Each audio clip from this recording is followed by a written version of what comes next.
చాలామంది చిన్న చిన్న విషయాలకే బాధపడుతుంటారు. కొందరైతే ఎంత పెద్ద సమస్య వచ్చినా తొణకరు, బెనకరు. అడ్డంకులొస్తే అధిగమిస్తారు, సమస్యలొస్తే పరిష్కరిస్తారు. అంతేగాని బీరు వల్లే పారిపోరు. మానసిక ధైర్యాలన్నీ వదిలించుకుని జీవితాన్ని గెలవాలంటే మెంటలీ స్ట్రాంగ్ పీపుల్ వ్యవహార శైలిని అనుసరించాలి.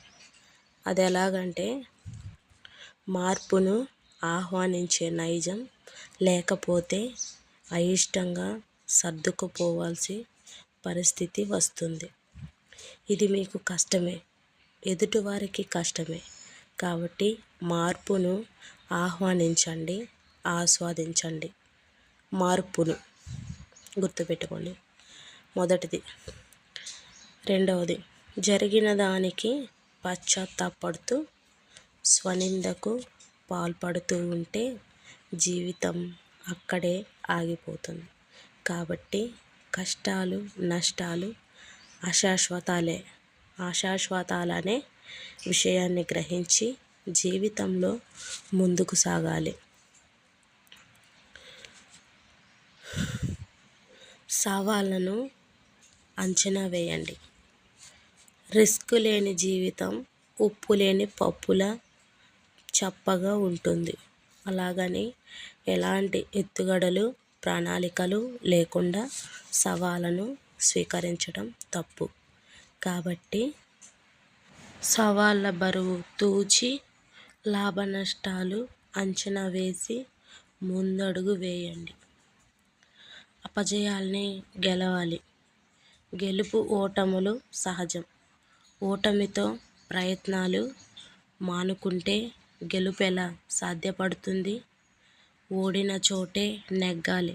కాబట్టి గెలవటం కోసం ఓటమిని అంగీకరించాలి, గెలవడం కోసం ఓటమిని అంగీకరించాలి.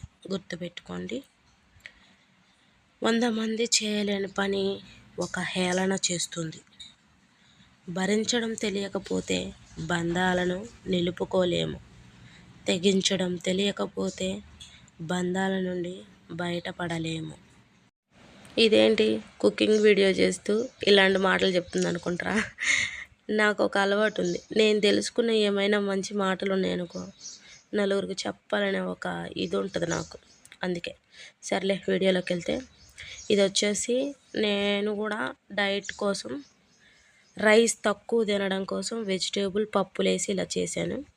ముందుగా పెసళ్ళు, కందిపప్పు, కొంచెం బియ్యం ఈ 3 నానబెట్టుకొని మనకి ఇంట్లో ఏ కూరగాయలు ఉంటే ఆ కూరగాయలు అన్నీ వేసి కట్ చేసి కొంచెం తాలింపు వేసుకొని ఆ తాలింపులో మనకి మామూలుగా వేసుకుని అన్నీ వేసుకొని కూరగాయలు కట్ చేసుకుని కూరగాయలు అన్నీ వేసేసి అవి వేగిన తర్వాత మనం నానబెట్టుకున్న బియ్యం, పప్పు కడిగి దాంట్లో వేసుకొని దానికి సరిపడా నీళ్ళు పోసుకొని ఇదిగో ఇలా ఉడికించుకోవడం కోసం నేనైతే గ్రీన్ పీస్, క్యారెట్ ఇవి వేసాను. బాగుంది.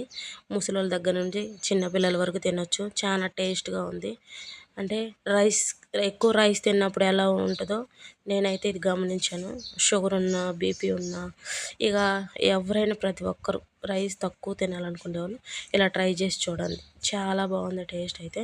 వేడి వేడిగా ఊరకట్టుంది, మామూలుగా లేదు.